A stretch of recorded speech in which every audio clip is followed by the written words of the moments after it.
கரெக்டா கவனிக்கணும். இது வரைக்கும் சூப்பரா கவனிச்சிருக்கீங்க, நான் உங்களுக்கு குறை சொல்லல. அடுத்து நடக்க போற சம்பவம் நம்ம காலத்துல இது நடக்கும். ஃபர்ஸ்ட் நீங்க பார்த்த யுத்தம் நம்ம தாத்தாக்கள் காலத்துல நடந்துச்சு. இதுக்கு முன்னாடி எருசலேமுக்கான யுத்தம் நம்ம அப்பாக்கள் காலத்துல நடந்துச்சு. இப்போ நீங்க வாசிக்கிற வசனம் நம்ம காலத்துல இப்ப நடக்குது, நடக்கும். நம்ம கண்ணு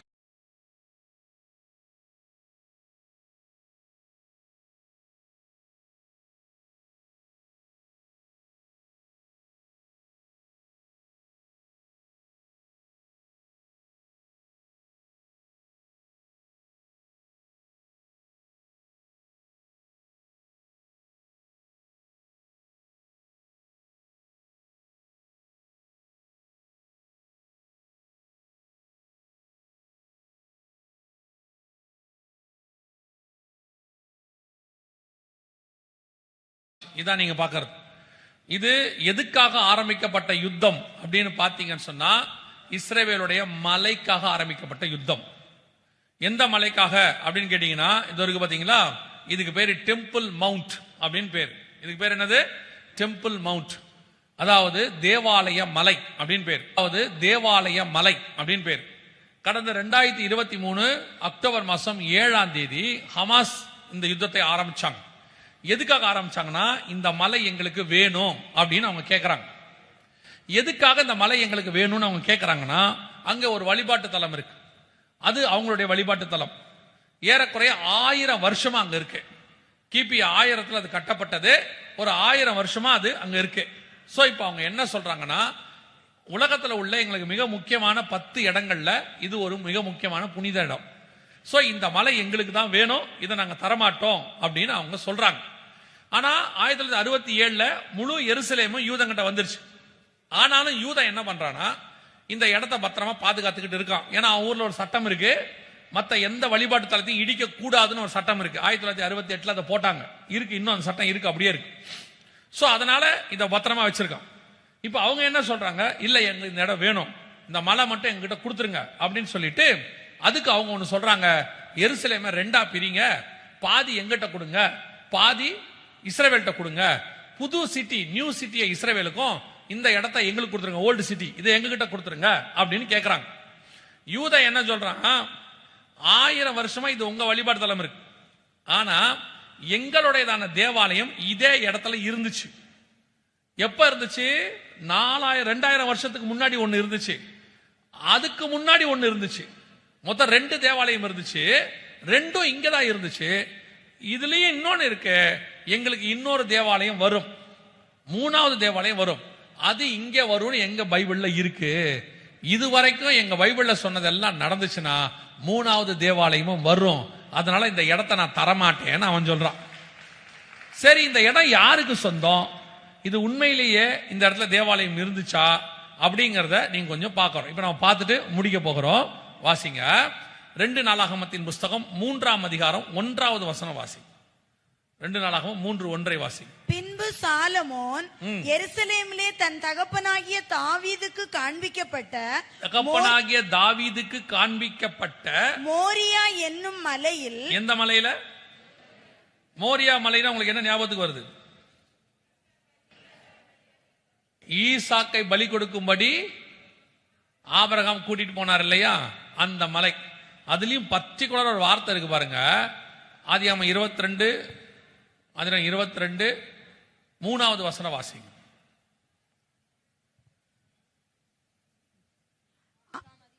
ஆபிரகாம் அதிகாலையில் எழுந்து தன் கழுதையின் மேல் சேணங்கட்டி தன் வேலைக்காரரில் 2 பேரையும் தன் குமாரன் ஈசாக்கையும் கூட்டிக் கொண்டு தகன பலிக்கு கட்டைகளையும் பிளந்து கொண்டு தேவன் தனக்கு குறித்த இடத்திற்கு புறப்பட்டு போனான். எந்த இடத்துக்கு புறப்பட்டு போனான்? குறித்த இடம். எந்த இடம்? 2வது வசனம் வாசிங்க. அப்பொழுது அவர், உன் புத்திரனும் உன் ஏக சுதனும் உன் நேச குமாரனுமாகிய ஈசாக்கை நீ இப்பொழுது அழைத்து கொண்டு மோரியா தேசத்துக்கு போய் அங்கே நான் உனக்கு குறிக்கும் மலைகள் ஒன்றின் மேல் அவனை தகன பலியாக பலியிடு என்றார். ஈசாக்குக்கு ஃபர்ஸ்ட் கர்த்தர் குறிச்சு கொடுத்த இடம் அதே இடத்துலதான் தாவீது சாலமோனுக்கு குறிச்சு கொடுத்த இடம், அதே இடத்துலதான் தேவாலயம் கட்டப்பட்டது. அதுதான் இந்த இடத்துல இருந்துச்சு. இந்த முதல் தேவாலயம் இடிக்கப்பட்டது நேபுகாத்நேச்சாரால. 70 வருஷம் கழிச்சு சிறுபாபேல் மூலமாக 2வது தேவாலயம் கர்த்தர் கட்டினார். அதை கிபி 70ல தீத்துராயன் இடிச்சிட்டாரு. அதற்கு பிறகு ஏறக்குறைய 1000 வருஷம் இங்க எந்த வழிபாட்டு தலமும் இல்லை. 1000வது வருஷத்துல தான் இந்த வழிபாட்டு தலம் கட்டப்பட்டது. இப்போ யூதனுக்கு இன்னொரு தேவாலயம் வரும் என்று வேதம் சொல்லுகிறது. அந்த வசனத்தை 2 நீங்க வாசிங்க. மத்தேயு எழுதின சுவிசேஷம் 24ஆம் அதிகாரம் 15வது வசனம் வாசிங்க. மேலும் பாழாக்குகிற அருவருப்பை குறித்து தானியேல் தீர்க்கதரிசி சொல்லி இருக்கிறானே, வாசிக்கிறவன் சிந்திக்க கடவன். நீங்கள் அதை பரிசுத்த ஸ்தலத்தில் நிற்க காணும் போது. அப்போ யூதனுக்கு என்ன வரும்? இன்னும் ஒரு பரிசுத்த ஸ்தலம் ஒன்று வரும். அவனுக்கு, நமக்கு இல்ல, அவனுக்கு ஒரு பரிசுத்த ஸ்தலம் வரும். இப்ப இல்ல, சோ கண்டிப்பாக வரும். இன்னொரு வசனம் தானியேல் புஸ்தகம் 9ஆம் அதிகாரம் 27வது வசனம் வாசிங்க. தானியேல் 9:27. அவர் ஒரு வாரம் அளவும் அநேகருக்கு உடன்படிக்கையை உறுதிப்படுத்தி அந்த வாரம் பாதி சென்ற பின்பு பலியையும் காணிக்கையும் ஒழிய பண்ணுவார். அப்பனா உபத்திரவ காலத்துல ஆரம்பிக்கும் பொழுது தேவாலயம் இருக்கும், பலி காணிக்கை எல்லாம் செலுத்துவாங்கன்னு சொல்லி பார்க்கிறோம். பாழாக்கம் அருவருப்பை கொண்டு வந்து அங்க வைப்பாங்க. சோ வசனத்தின்படி யூதனுக்கு 3வது தேவாலயம் என்ன செய்யும்? வரும். இப்போ இவங்க சொல்றாங்க இந்த இடம் எங்களுக்கு வேணும். யூதன் சொல்றான் இல்ல இல்ல எங்களுக்கு 3வது தேவாலயம் வரும், நாங்க என்ன செய்வோம்? அங்க வருவோம். அதுலயும் அவங்க என்ன சொல்றாங்கன்னு கேட்டீங்கன்னா, இது தேவாலயத்துக்கு அவங்க வாங்கி வச்சிருக்கிறதான தட்டுமுட்டு சாமான்கள் எல்லாத்தையும் என்ன பண்ணி வச்சிருக்காங்க? வாங்கி வச்சிருக்கிறாங்க. எல்லாமே ரெடியாக இருக்கு. இது வந்து 3rd டெம்பிளுடைய மாடல், எப்படி ஆலயம் வரப்போகுதுன்றது. இது ஆலயத்துக்கான தட்டுமுட்டு சாமான்கள் இங்க இருக்கு பாருங்க, எல்லாம் ரெடி. இது மட்டும் இல்ல, ஆரோனின் வம்சம், சாதோக்கின் புத்திரர் ரெடியா இருக்கிறாங்க. அடுத்து பலி கிடாரி ரெடியா இருக்கு. எருசலேமுக்கு அந்த கிடாரியை கொண்டாந்தாச்சு பலி செலுத்துறதுக்கு. இப்போ ஆசாரியன் ரெடி, பலி பொருள் ரெடி, தட்டிமுட்டு சாமான்கள் ரெடி, அப்புறம் தேவையான அத்தனை காரியங்கள், மாடல் பிளான்கள் எல்லாம் ரெடி. எல்லாத்தையும் ரெடி பண்ணி கொண்டாந்து யூதன் இப்போ என்ன பண்றான்னு கேட்டீங்கன்னா, தேவாலயம் போகும் வழின்னு போர்டு வைக்க ஆரம்பிச்சிட்டான். எல்லா இடத்துலயும் ஒவ்வொரு இடமா போய் தேவாலயத்துக்கு போகும் வழி அப்படின்னு அவன் வைக்க ஆரம்பிச்சிட்டாங்க. சரி, இப்ப என்ன நடக்க போகுது உங்களுக்கு சொல்லிட்டு முடிக்கிறேன், நல்லா கவனிங்க. இது பைபிள்ல உள்ள தீர்க்க தரிசனத்தை நான் உங்களுக்கு சொல்லுகிறேன். இதுக்கும் நமக்கும் எந்த சம்பந்தம் இல்லை, நமக்கு வேற வேலை இருக்குது. இது யூதர்கள் மத்தியில் நடக்கிறத மட்டும் சொல்றோம். இப்ப இந்த வழிபாடு தலம் இருக்கு இல்லையா, இந்த மலைக்கான யுத்தம் ஆரம்பிச்சிருச்சு. 2 வருஷம் ஆச்சு. முதல் உலக யுத்தம் ஆரம்பிச்சு 4 வருஷம் நடந்துச்சு. 2வது உலக யுத்தம் 8 வருஷம் நடந்துச்சு.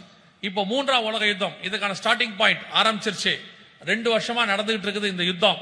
இந்த யுத்தம் இன்னும் ட்ரிகர் ஆகும். இப்பவும் அடுத்த லெவலுக்கு போகுது. இப்போ இவங்க ஏதோ ஹமாஸ் ஒப்பந்தம் போட்டாங்கன்னா சொன்னாங்க, எதுவும் இல்ல.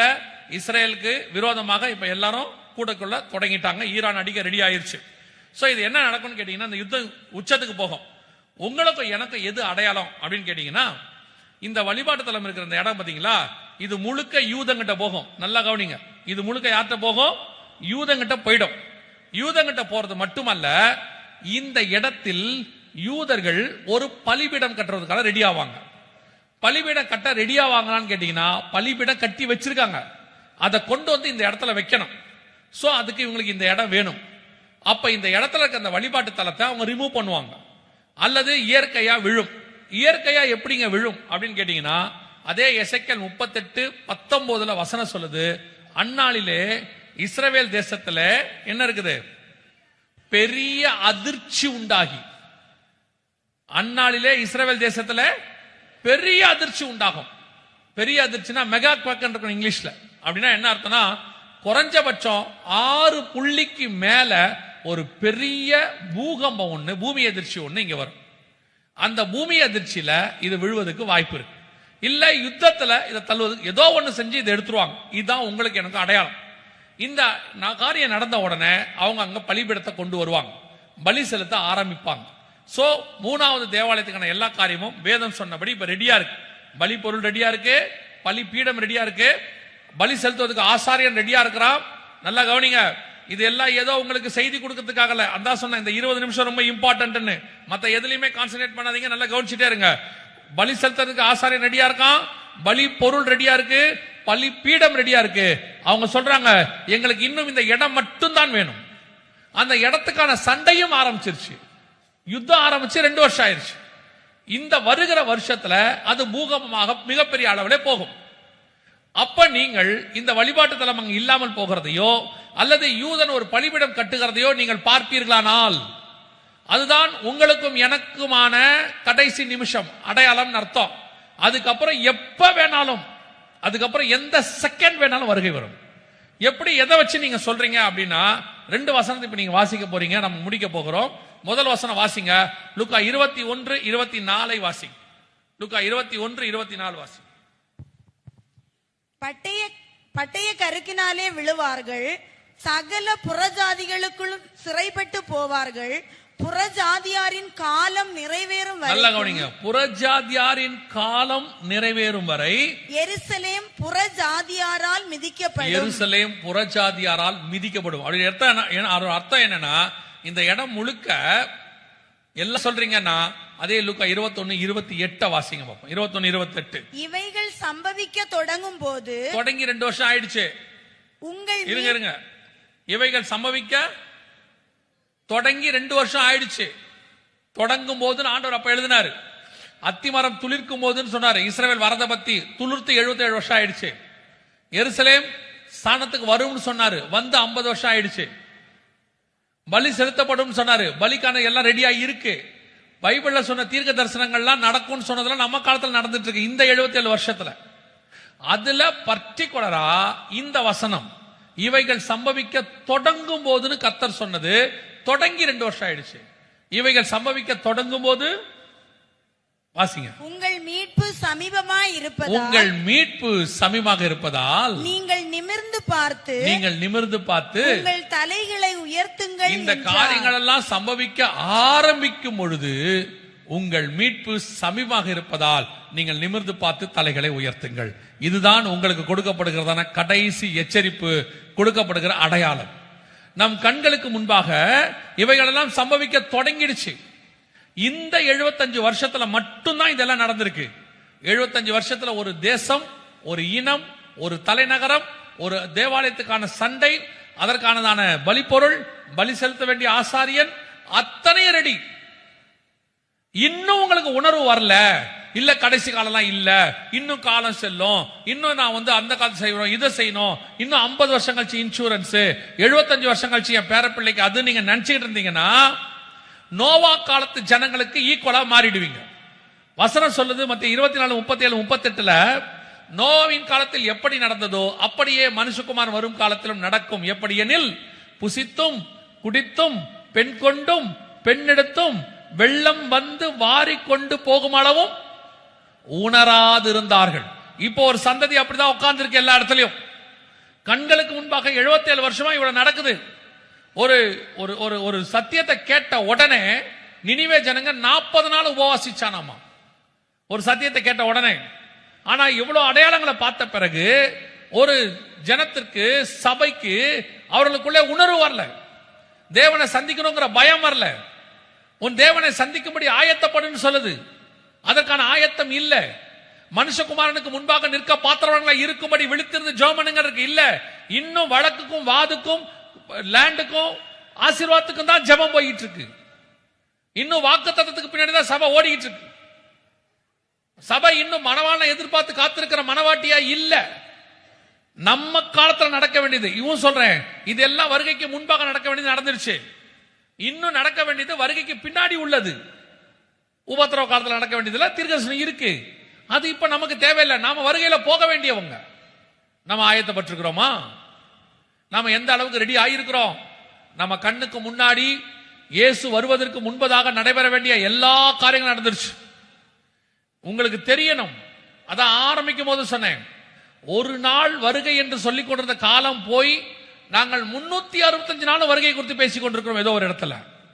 இதே ஊழியத்தை நாங்க ஆரம்பிச்ச காலத்துல 20, 22, 23 வருஷத்துக்கு முன்னாடி ஆரம்பிச்ச போது மாசத்துக்கு 1, அப்புறம் வாரத்துக்கு 1 இருந்துச்சு. இப்போ தினந்தோறும் பேசும்படி கர்த்தர் வைக்கிறார்.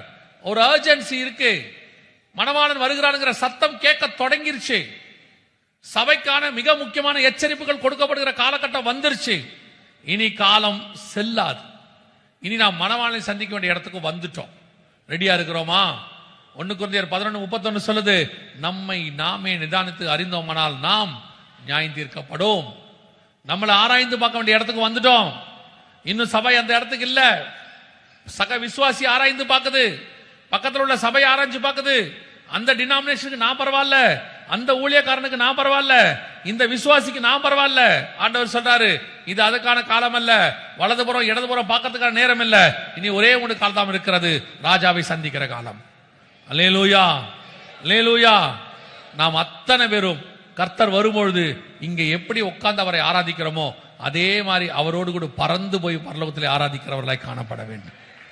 அல்லேலூயா. அதான் சொன்னேன், தேசத்தை கொடுக்கும் போதே வாங்கிட்டு ஆசீர்வாதம் இல்லைன்னா ஹிட்லர் மாதிரி ஒரு ஆள் வரா மாதிரி, அந்தி கிறிஸ்து மாதிரி ஒருத்தர் வருவான். வருகையில் எக்காலம் தொனிக்கும் போதே நீங்க எடுத்துக்கொள்ளப்பட்டுட்டீங்கன்னா இங்க இருக்கிற நீங்கள் மர்வமாகி அவரோடு கூட மேலே போயிடும். இல்லை என்றால் மணவாட்டிக்கு கதவை தட்டினாராமா, மணவாட்டி கதவை திறக்கலையாமா, மணவாளம் போயிட்டாரு, திறந்து வந்து பார்த்தா அவர் இல்ல. அப்புறம் வசனம் சொல்லுது, வழியிலே காவலர்கள் கண்டு என்னை பிடித்து அடித்துன்னு இருக்கு. அது எதுக்கான அடையாளம் தெரியுமா? மணவாளன் கூப்பிடும் போது போகாவிட்டால் பின்னாடி உபத்திரவ காலம் வருகிறது என்று அர்த்தம்.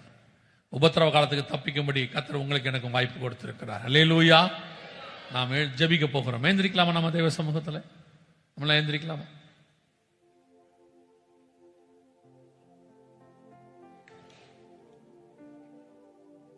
வருக ஒரு நிமிஷம் தான், ஏந்திரிக்கிறதுக்குள்ளே வருக வந்து போயிரும் போலியே. ஜெபம் பண்ணலாமா? எல்லாம் கண்களை மூடுவோம். 2 நிமிஷம் மட்டும் நான் ஜெபம் பண்ணிட்டு பாஸ்டர் கையில் கொடுக்க விரும்புகிறேன். இதோ நான் வாசப்படியிலிருந்து கதவை தட்டுகிறேன். மணவாளன் வருகிறார் என்கிற சத்தம் கேட்டது. கடைசி எக்காலம் தொனிக்கும் பொழுது கிறிஸ்துவுக்குள் மரித்தவர்கள் முதலாவது எழுந்திருப்பார்கள். பின்பு உயிரோடு இருக்கிற நாமும் அவரோடு கூட எடுத்துக்கொள்ளப்பட போகிறோம். இது உங்களை ஆராய்ந்து பார்க்கிறதான நேரம். எல்லாரும் அத்தனை பேரும் கண்களை மூடி தேவ சமூகத்தில், கிறிஸ்து வரும்பொழுது நான் அவரை சந்திக்கிற இடத்தில் இருப்பேனா? அந்த மர்வமாகிற கூட்டத்தில் நான் காணப்படுவேனா? ஒரு பெரிய பரிசுத்தவான்கள் கூட்டம், மரித்தோர் உயிர் தெழுந்து புறப்படுவார்கள். உயிரோடு இருக்கிற இன்னொரு பெரிய கூட்டம் மர்வமாகி போகும். மத்திய ஆகாயத்துக்கு புறப்பட்டு போகும்போது அந்த கூட்டத்தில் நான் காணப்படுவேனா? அதுக்கப்புறம் உனக்கு சுத்திகரிக்கிறதுக்கு நேரம் இருக்காது. அதுக்கப்புறம் உங்க தீவெட்டிகளை ஆயத்தம் பண்ண நேரம் இருக்காது. அதுக்கப்புறம் எண்ணெய் வாங்க போறதுக்கு நேரம் இருக்காது. மணவாளன் வந்துட்டு போயிடுவார். இது அதுக்கான ஒரு நேரம் தான். இப்பவே நம்மளை சரி பண்ணிக்கிட்டோம்னா பகலோ இரவோ நடுநிசியோ எப்போ மணவாளன் வந்தாலும் சொல்லும் கர்த்தாவே அடியேன் கேட்கிறேன் என்று உடனே புறப்படுகிற ஒரு கூட்டம். அது நீங்களும் நானுமாய் தான் இருக்க வேண்டும். இன்னும் உலகத்துக்கு பின்னாடி ஓடினது போதும். கர்த்தர் போதுமான அளவுக்கு கொடுத்திருக்கிறாரு. இப்ப இருக்கிறதே உங்களுக்கு போதுமானது தான். இப்ப நீங்களும் நானும் வருகைக்கு போக வேண்டியவங்க, வருகைக்கு போட வேண்டியவங்க. ஒப்பு கொடுப்போமா தேவ சமூகத்துல? உங்க ஆவி ஆத்மா சரீரத்தை தேவனுக்கு முன்பாக ஜீவாதார பலியாக ஒப்பு கொடுத்து, ஆண்டவரே என்னை ஆராய்ந்து பாரும். நாம் ஜெபிக்க போகிறோம். கண்களை மூடி கரங்களை ஆண்டவருக்கு நேராக உயர்த்தி உண்மையான இருதயத்தினோடு, முழு இருதயத்தோடு, முழு ஆத்மாவோடு, முழு பலத்தோடு, ஆண்டவரே நீர் வரும்பொழுது அந்த மறுரூபமாகிற கூட்டத்தில் நான் காணப்பட வேண்டும் ஆண்டவரே. சந்திக்கிற கூட்டத்தில் நான் இருக்க வேண்டும் ஆண்டவரே. அந்த இமை பொழுது நான் தவற விற்ற கூடாதுப்பா. ஒப்பு கொடுப்போமா? சர்வ வல்லமை உள்ள எங்கள் ஆண்டவரே, இந்த முதலாம் நாளுக்காக உமக்கு நன்றி. கிருபை உள்ள கரத்தில் எங்களை தாழ்த்துகிறோம். தேவனாகிய கர்த்தர் எங்களுக்கு தந்த சந்தர்ப்பத்திற்காக உமக்கு நன்றி ஆண்டவரே. திருச்சபையை நீர் ஸ்தாபித்தீர், ரத்தத்தால் சம்பாதித்துக் கொண்டீர், வேலி அடைத்து பாதுகாத்துக் கொண்டிருக்கிறீர். நீர் வரும் பொழுது சந்திக்கிற கூட்டத்தில், மர்வமாகிற கூட்டத்தில் திருச்சபை காணப்பட கிருபை பாராட்டும். ஒவ்வொரு நாளும் ஆயத்தப்பட்டு நிற்க கிருபை தாரும். மகிமையுள்ள கரத்தில் எங்களை தாழ்த்துகிறோம். எங்கள் ஆண்டவர் இயேசு கிறிஸ்துவின் நாமத்தில் ஒப்பு கொடுத்து ஜெபிக்கிறோம். ஜீவனுள்ள நல்ல பிதாவே.